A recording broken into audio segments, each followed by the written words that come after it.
Hello and welcome to Mystery Bible. My name is Ken Primus. I am your host, and I want to apologize to all of you, my listeners. I've been having some computer issues, and due to those issues, I have been late in putting out my work. We actually had to put it in the shop and have them looking at it. They're still not sure what's wrong with it, but I have it right now, and we are still looking at it. But I just want to thank you honestly for staying with me as I bring you this podcast. And again, I do apologize. I have been looking at the life of Joseph, and we have been utilizing a couple of information from other sources other than the Bible.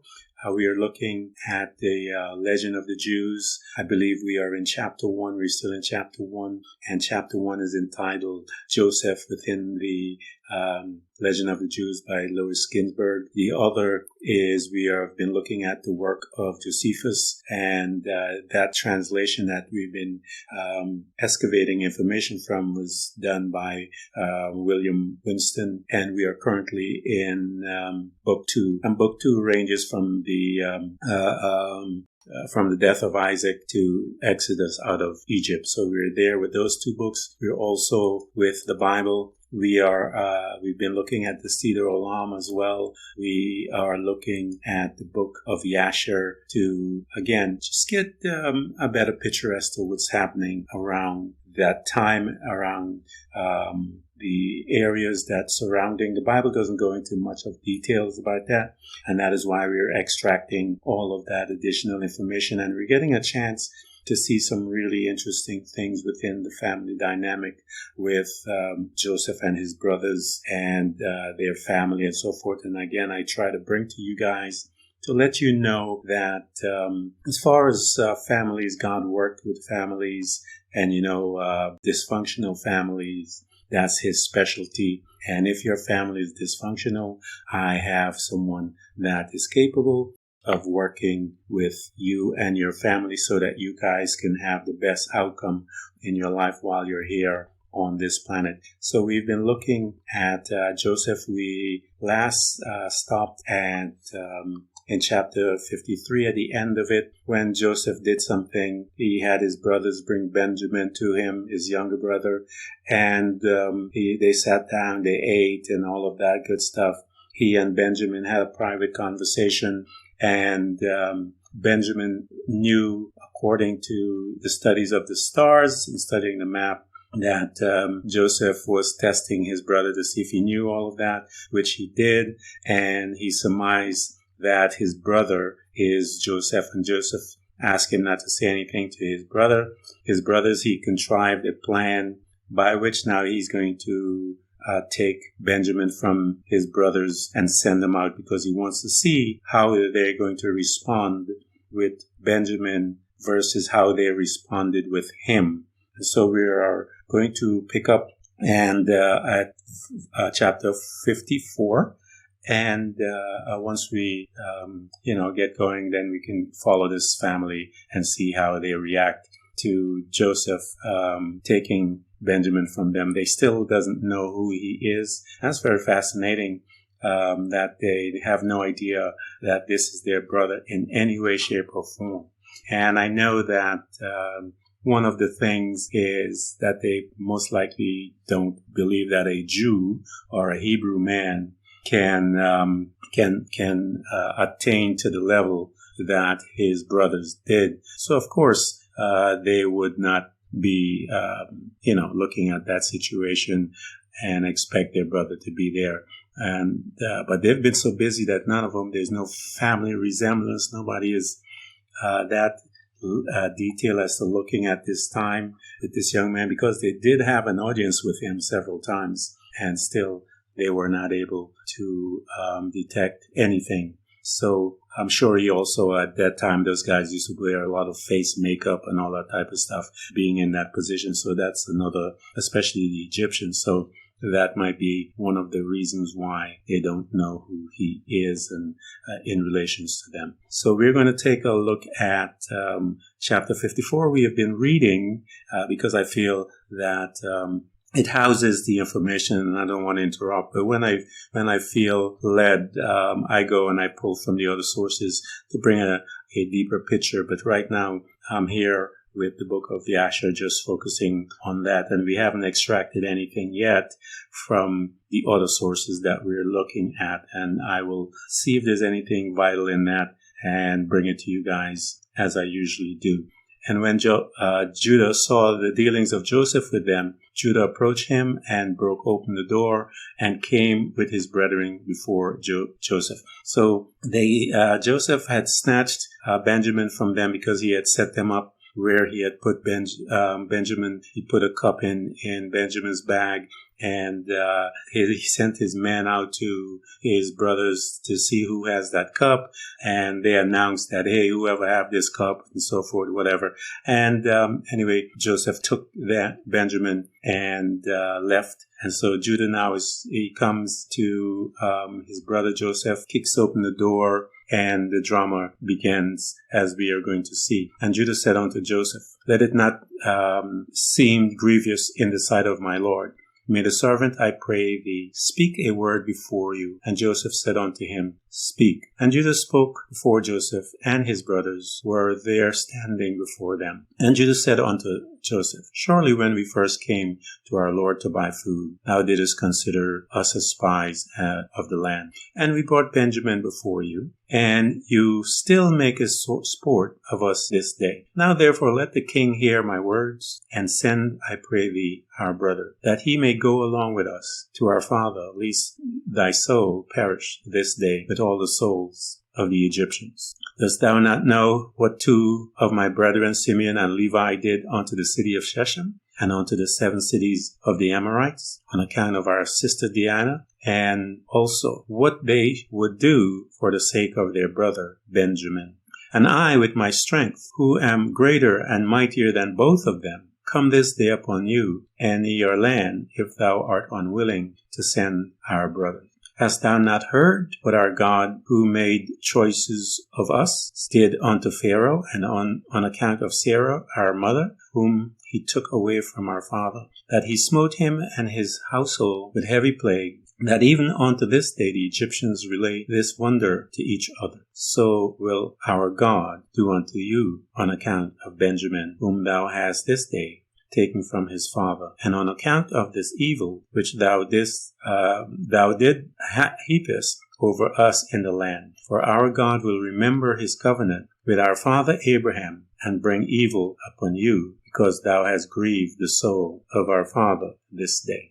Now therefore hear my words, that I have this day spoken unto you, and send our brother, that he may go away, lest thou and the people of your land die by the sword, for you cannot all prevail over me. And Joseph answered Judah, saying, why hast thou opened wide your mouth, and why dost thou boastest over us, saying, strength is with you? As Pharaoh liveth, if I command all my valiant men to fight with you, surely you and these your brethren will sink in the mire. And Judah said unto Joseph, surely it becometh you and your people to fear me. As the Lord liveth, if I once draw my sword, and shall not sheathe it again, until I shall this day have slain all Egyptian. And I am commenced with thee, and finished with Pharaoh your master. And Joseph answered and said unto him, surely strength belongeth not only to you.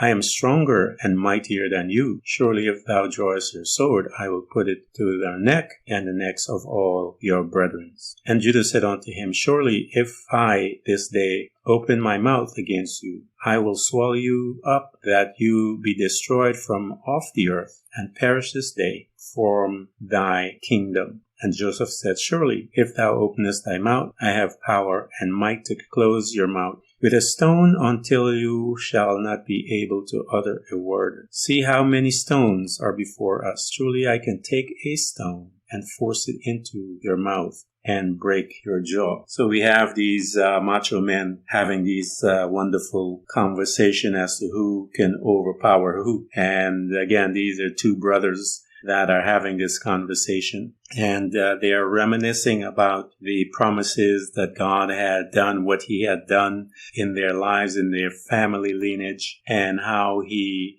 is one that walks with this family. And so they are boasting, both of them, about their strength and what they can do. So let's see as we continue this conversation, if you will, and so we can, get into this family and see what he's saying. So verse 12 tells us, he says, I'll put a stone in your mouth and break your jaw. Verse 13, and Judah said, God is witness between us, that we have not here to this desire to battle with you. Only give us our brother, and we will go from you. And Joseph answered and said unto them, and said, As Pharaoh liveth, if all the kings of Canaan came together with you, you shall not take him from my hands. Now therefore go your way to your father, and your brothers shall be unto me as for a slave, for he is robbed the king's house. And Judah said, What is this that you, or the character of the king?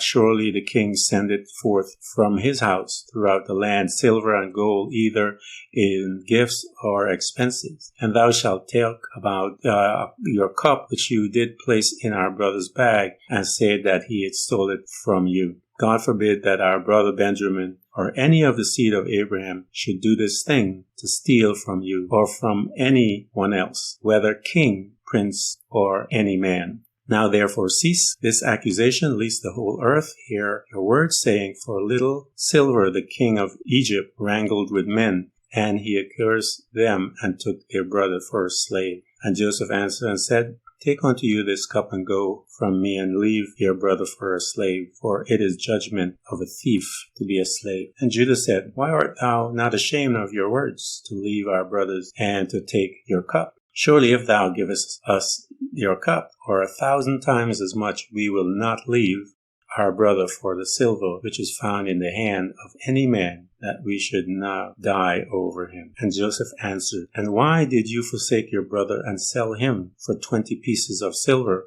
unto this day? And why then will you not do the same for your brother? And Judah said, The Lord is witness between me and you, that we desire not this battle. Now therefore give us our brother, and we will go from you without quarreling. And Joseph answered and said, If all the kings of the land should assemble, they will not be able to take your brother from my hand. And Judah said, What shall we say unto our father, when he seeth that our brother cometh not with us? And will he grieve over him? And Joseph answered and said, This is the thing which you shall tell your father, saying, The rope has gone after the bucket. And Judah said, Surely thou art a king, and why speakest thou these things, giving a false judgment? Woe unto the king who is like unto you. And Joseph answered and said, There is no false judgment in the word that I spoke on account of your brother Joseph. For all of you sold him to the Midianites for 20 pieces of silver, and you all denied it to your father. And he said unto you, An evil beast has devoured him. And you said unto him, An evil beast have devoured him. Joseph has been torn to pieces. And Judah said, Behold, the fire of Shem burneth in my heart. Now I will burn all your land with fire. And Joseph answered and said, Surely your sister-in-law, Tamar, who killed your sons, extinguished the fire of Shechem. And Judah said, If I pluck out a single hair from my flesh, I will fill all Egypt with its blood. And Joseph answered and said, Such is your custom to do as you did to your brother, whom you sold. You dipped his coat in blood, and you brought it to your father, in order that he might say, An evil beast devoured him, and here is his blood. And when Judah heard this thing, he was exceedingly wroth, and his anger burned within him. And there was before him in the place a stone, the palace a stone, the weight of which was about 400 shekel, and Judah's anger was kindled, and he took the stone in one hand, cast it into heaven, and caught it with his left hand. And he placed it afterwards his leg, and he sat upon it, all of his strength, and the stone was turned into dust from the force of Judah. And Joseph saw the act of Judah, and he was very much afraid. But he commended Manasseh his son, and he also did with others stone like unto the act of Judah. And Judah said unto his brethren, Let not any of you say this man is an Egyptian, but by his doing this thing he is our father's family. And Joseph said, not to you only is strength given, for we are also powerful men. And why will you boast over us? And Judah said unto Joseph, send, I pray thee, our brother, and ruin not your country this day. And we see this conversation going on between these brothers.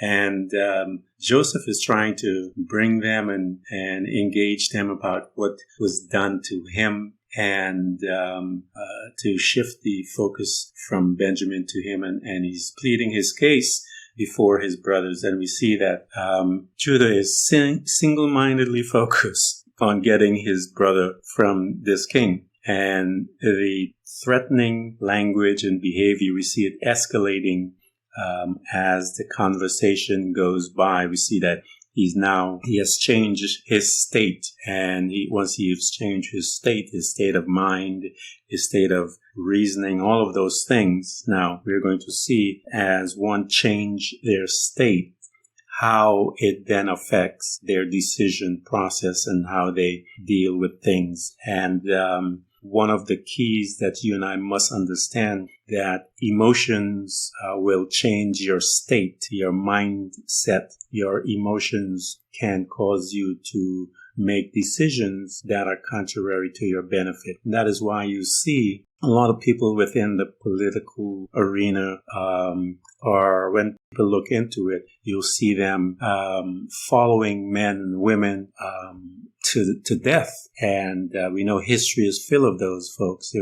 A whole country were following certain leaders to the death. But that is because their emotions are involved in that process and not their logic. And so as one understands the shifting of your state of mind and what is causing that shift, whether it is an intellectual shift, by knowledge and revelation, or was it by an emotional shift? And when you are shifting by emotional shift, I can tell you anything you want. You will believe it, and it's hard for me to unhook you from that belief, because you are emotionally vested in it and your logic has been put aside. And we know that this is one of the things in man, one of the weaknesses that is in mankind, is that he allows the emotion to rule him, whereas your logic is the one that's supposed to be guiding you. And if you, as I mentioned before, if you look in your life, you'll see that once you excavate yourself from your logic, your emotional decisions are usually clouded and can lead you astray, especially when someone is using their charisma, if you will, to guide you. We know that this comes down to a micro level with our lives, when people, the leader that we choose in our life, their charismatic way by which they speak and engage with us will cause us to make decisions that is detrimental to our lives. We find ourselves in relationships that will eat up 10, 12 years, 30 years of your life. And you realize, when you begin to look into it from the logical part of it, and disconnect yourself from the emotional piece, you begin to see the character of those individuals, and then you begin to move forward in your life. And so we are looking at this guy who we are seeing this progression as he is coming out of logic. He's arguing his case. And then we are watching him getting into responding out of emotions. You see, the first thing was he picked up this rock, which was a pretty heavy rock, tossed it up in the air, caught it with his left hand, and his brother Joseph brought his sons, and they also did the same thing. And we're seeing that in this particular thing, how strong this family was, and the power that was running through this family was incredible, because these guys, as we read earlier, within the wars of Judah's sons, we know that we know Judah and his brothers. We know that war lasted for many years, and these guys did some incredible things, and they were fighting Nephilims, as you will, and they made a list. They tell us who they were and so forth. And so let's take a look, continue to speak, and see where this is going to lead us. And as he began to walk into now his emotional space that he's in, and what are the decisions that he makes from that place. And so we know that Joseph said, "Not to you only is given strength, for we also are powerful men. And why wilt thou boast over us?" And Judas said unto Joseph, "Send, I pray you, our brother, and ruin not this country this day." And Joseph answered and said unto him, "Go and tell your father, an evil beast has devoured him, as you said concerning your brother Joseph."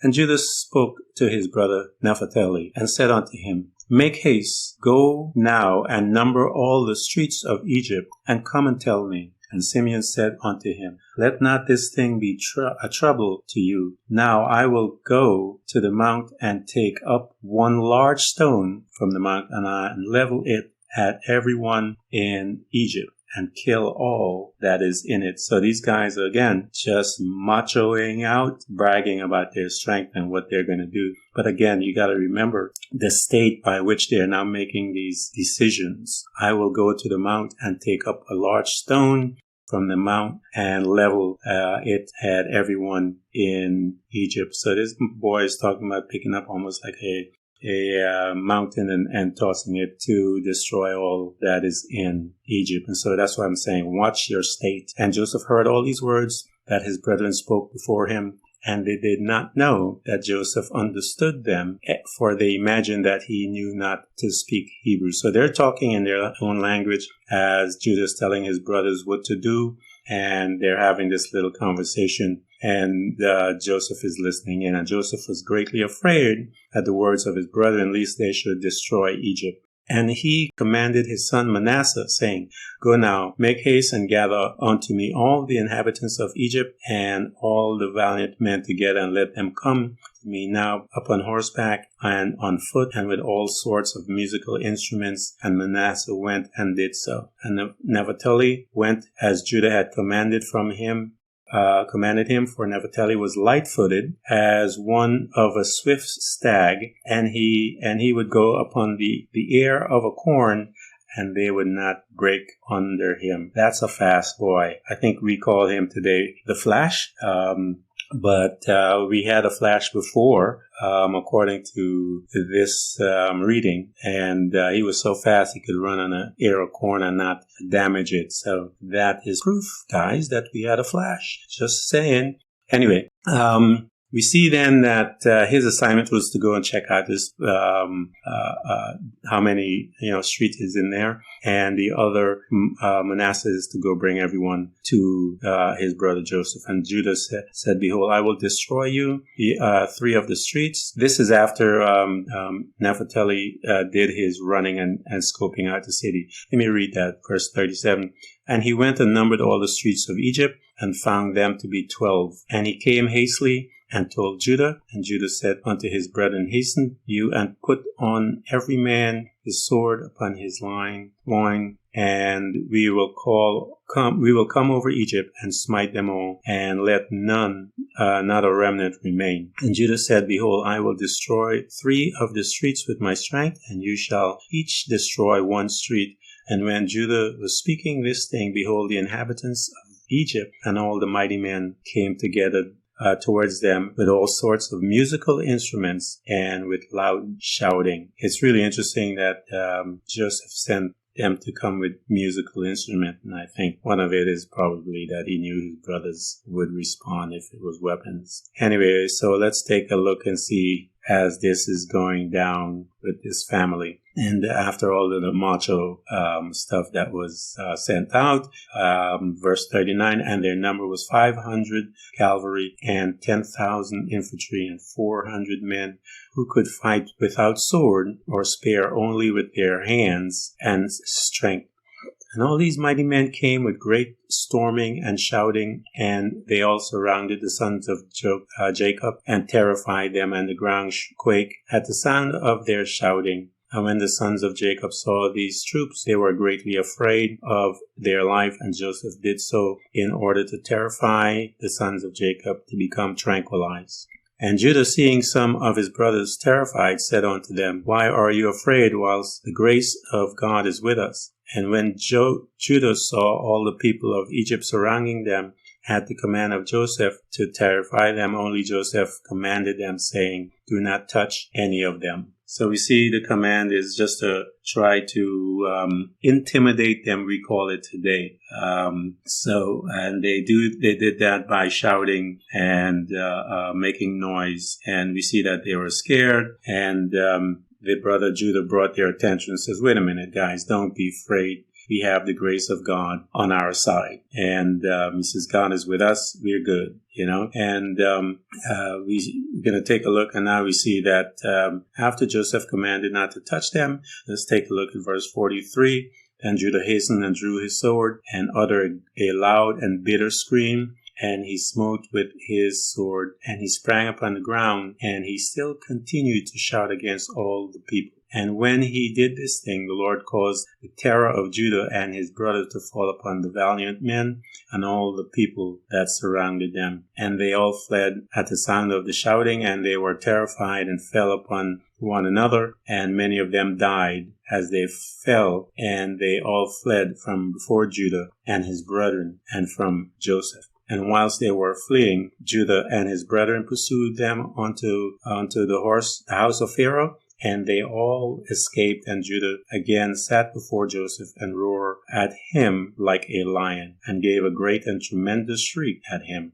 And we saw that he did this before with the battles when we read this, when we did the podcast about the Judah's sons fighting, and this was his trademark, if you will, as to when he starts to fight or when he's about to fight. And the shriek was heard at a distance, and all the inhabitants of Succoth heard it, and all Egypt quaked at the sound of the shriek, and all the walls of Egypt and of the lands of Geshon fell in from the shaking of the earth. And Pharaoh also fell from his throne upon the ground, and also all the pregnant women of Egypt. And Goshen miscarried when they heard the noise of the shaking, for they were terribly afraid. And Pharaoh sent word, saying, What is this thing that has this day happened in the land of Egypt? And they came and told him all the things from beginning to end. And Pharaoh was alarmed, and he wondered and was greatly afraid. And his fright increased when he heard all these things. And he sent unto Joseph, saying, Thou hast brought unto me the Hebrews to destroy all Egypt. What wilt thou do with the thievish slave? Send him away, and let him go with his brothers, and let us not perish through their evil, even we, you, and all Egypt. And I know that Pharaoh is aware of these guys' God because of Abraham and Isaac and Jacob and all of these. So they are aware. As you heard previously, the people still talk about what God has done on their behalf. And so Pharaoh is aware of these guys. He knew of what they did with all the wars that took place. And, word got to him about that. So he knows about all of these things. And so he is definitely, and rightfully so, afraid of these men. And his fright increased when he heard all these things. And he sent unto Joseph, saying, Thou hast brought unto me the Hebrews to destroy all Egypt. And so he's saying, look, man, just let these guys go. And if thou did that, so he tells him, he says, let him go. But this is what he said in verse 50. And if thou desirest not to do this thing, cast off from you all my valuable things, and go with them to their land, if thou delightest in it, for they will this day destroy my whole country and slay all my people. Even all the women of Egypt have miscarried through their screams. See that they have done merely by their shouting and speaking. Moreover, if they fight with sword, they will destroy the land. Now, therefore, choose that which you desirous, whether me or the Hebrew, whether Egypt or the land of the Hebrews. So he is bringing Joseph to task. He says, you need to make a decision now as to who you want to be with. If you're going to not give up the brother, I need you to strip down, take all the clothes. He's saying that you will be demoted in a way. Your position will be stripped from you, and you will just be another person. And they came and told Joseph all the words of Pharaoh that he had said concerning him, and Joseph was greatly afraid at the words of Pharaoh, and Judah and his brethren were still standing before Joseph, indignant and enraged, and all the sons of Jacob roar at Joseph like roaring at the sea and its wave. And Joseph was greatly afraid of his brethren on account of Pharaoh, and Joseph sought to pretext to make himself known unto his brethren, lest they should destroy all of Egypt. And Joseph commanded his son Manasseh, and Manasseh went and approached Judah and placed his hand upon his shoulder, and the anger of Judah was stilled. And Judah said unto his brethren, let no one of you this day is the act of Egyptians youth, for this is the work of my father's house. And Joseph, seeing the knowing that Judah's anger was still, he approached to speak unto Judah in the language of mildness. That's really fascinating to me that they have this type of language, or not even language, this type of approach, because it says in the language of mildness. I wonder what exactly it is. And, I know the Bible talks about speaking in kindness, speaking a kind heart, things like that. And I'm sure it has some kind of connotation to that in some way. So anyway, he tells him that he's speaking in the language of mildness. And Joseph said unto Judah, surely you speak truth, and have this day verify your assertion concerning your strength, and may your God, who delighted in you, increase your welfare. But tell me truly, why from amongst all your brethren dost thou wrangle with me on account of the lad? And none of them have spoken one word to me concerning him. And Judah answers Joseph, saying, surely thou must know that I was security for the lad to my father, saying, if I brought him not unto him, I should bear his blame forever. Therefore I have approached you from amongst all my brethren, for I saw that thou wast unwillingly to suffer him to go from you. Now therefore may I find grace in your sight, that thou mayest send him to go with us. And behold, I will remain as a substitute for him, to serve you in whatever you desirous. For wherever you shall send me, I will go to serve you with great energy. Send me now to a mighty king who has rebelled against you, and thou shalt know what I will do unto him and unto his land. Although he may have cavalry and infantry, or an exceeding mighty people, I will slay them all and bring the king's head before you. Dost thou not know, or hast thou not heard, that our father Abraham was his servant Eliezer smote all the kings of Elam and their hosts in one night, that left no one remaining, ever since the day of our father's strength was given unto us for an inheritance for us and our seed. So we see that this might was given to them due to Abraham, and it was passed down according to what he is saying. Judah is saying it's for that lineage within that family. And who knows, because we know this family is still here today, but that is one of the lineage for them, is that the strength that was in Abraham. And when Abraham fought the 5 kings, he also had to fight Nephilims and conquer them as well. So that is their lineage within the family. And so he's saying, look, send my brother home. I'll stay. I'll do whatever you want. I'll do whatever you want. Just send my brother home. And Joseph answered and said unto him, you speak truth, and falsehood is not in your mouth. For it was also told unto us that the Hebrew had power, and that the Lord their God delighted much in them. And who then can stand before them? However, on this condition will I send your brother, if you will bring before me his brother, the son of his mother, of whom you said that he was gone from you down to Egypt. And it shall come to pass, when you bring unto me his brother, I will take him in his stead, because no one of you who was security for him to your father. And when he shall come unto you, I will then send with you his brother, of whom you have been security. And Judah's anger was kindled against Joseph, and he spake this thing, and his eyes dropped blood with anger. And he said unto his brethren, how doth this man this day seek his own destruction, and that all Egypt? And Simeon answered Joseph, saying, did we not tell you at first that we knew not the particular spot to which he went, and whether he be dead or alive? And wherefore speakest thou, my lord, unto these things? And Joseph observed the countenance of Judah, discerned that his anger began to kindle when he spoke unto him, saying, Bring unto me your other brother instead of this brother. And Joseph said unto his brethren, Surely you said that your brother was either dead or lost. Now if I should call him this day, and he should come before you, would you give him unto me instead of his brother? And Joseph began to speak and call out, Joseph, Joseph, come this day before me, and appear to thy brethren, and sit before them. And when Joseph spoke this thing before them, they looked each a different way to see from whence Joseph would come before them. And Joseph observed all their act, and said unto them, Why do you not look here and there? I am Joseph, whom you sold to Egypt. Now therefore let it not grieve you that you sold me for a support. During the famine did God send me before you. And so we are looking at the declaration, and you guys have heard me talk about this, that God had a plan for this young man's life, just like he has for your life.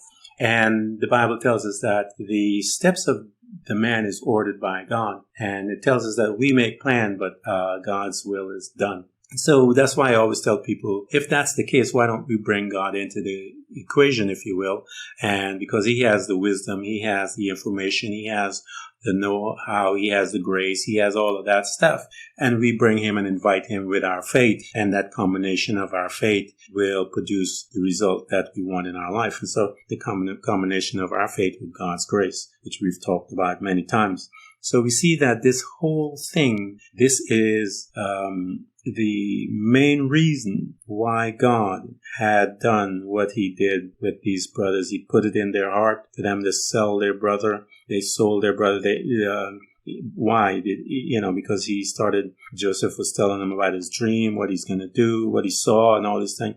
And God used their character, if you will, to begin to bring his desired outcome to pass. His desired outcome was he saw that his people have a need from before the foundation of the earth. And so God put a plan together in order for this, once this famine came, that God put a plan together so that he can take care of his people within this famine. And the Bible talks about there's springtime and harvest, there's famine, there's all kinds of things.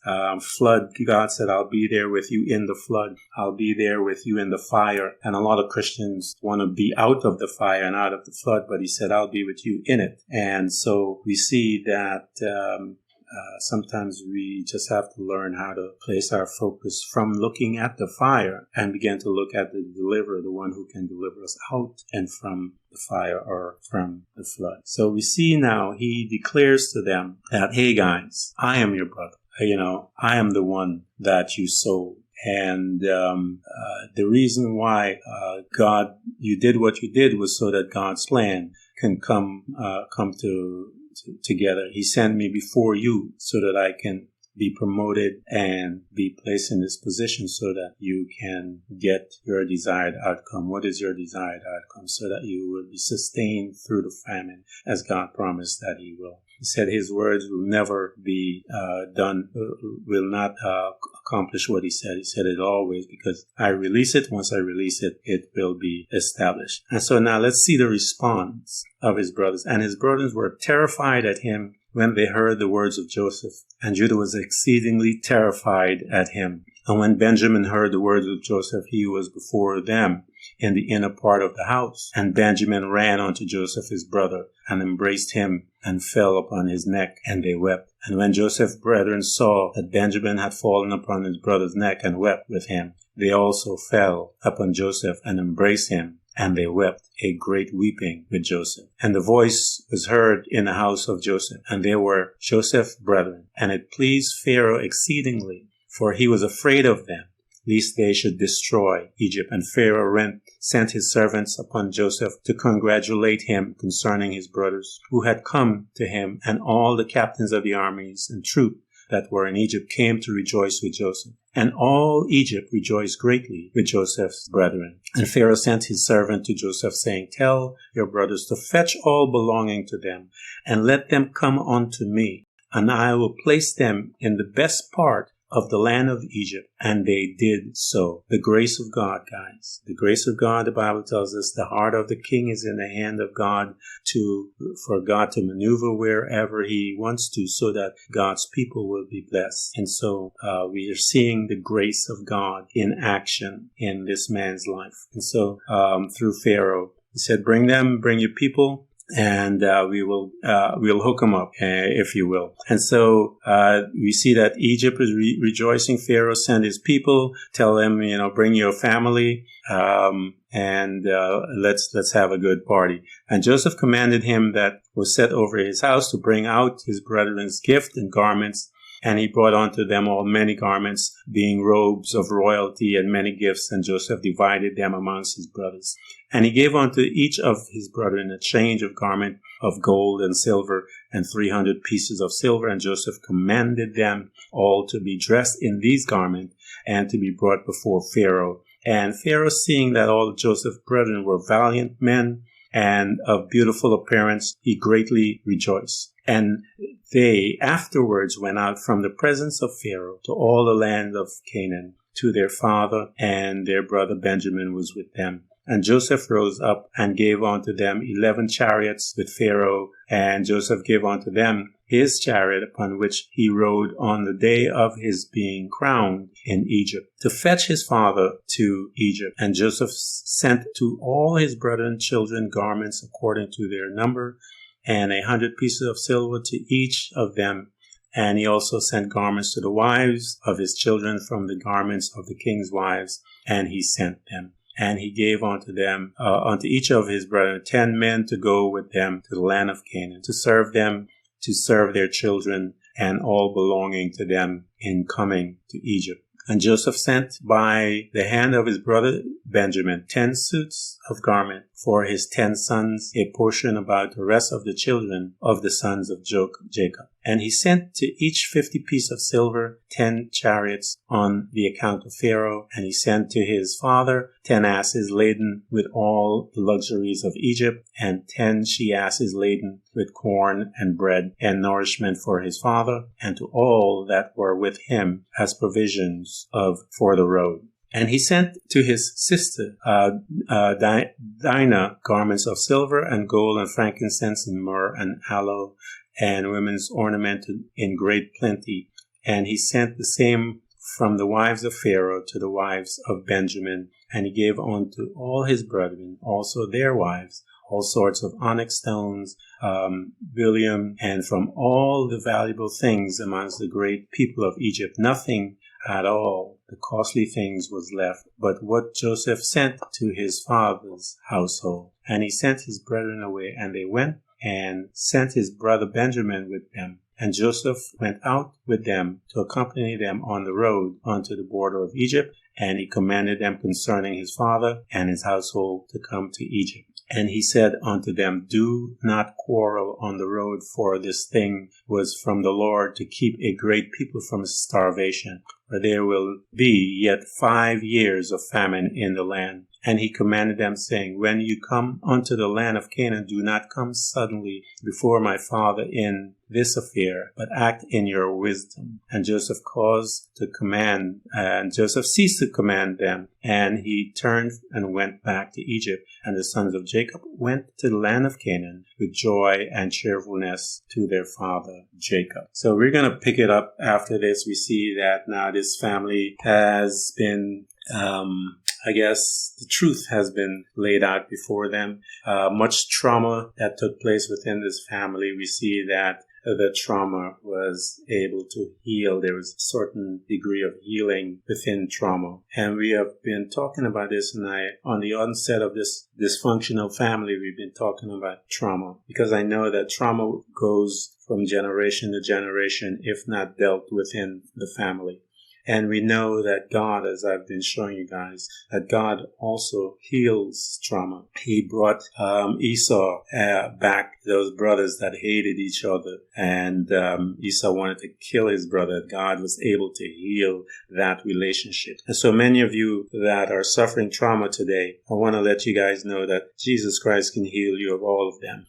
He has surely healed me, and I carried much. If you knew my story, that God healed me, and He's still healing me, as there are still things that are being uncovered in my life, and that's what I love about my journey, is that I get a chance to see how much God loves me, and I know He loves you as much. So I want to thank you again, and I do apologize for it taking so long because of my computer. I'm having problems with it, and we're still trying to figure out what's going on with that. But I thank you so much, those that are supporting me. I really bless you. God bless you. And I just want to encourage you guys to share, like, as if you're listening to us on YouTube and other sources, like and subscribe to the channel and spread the word. And I thank you so much. And always want to encourage you guys, get into the word so that you can know who you are, so that you and I can become effective and change this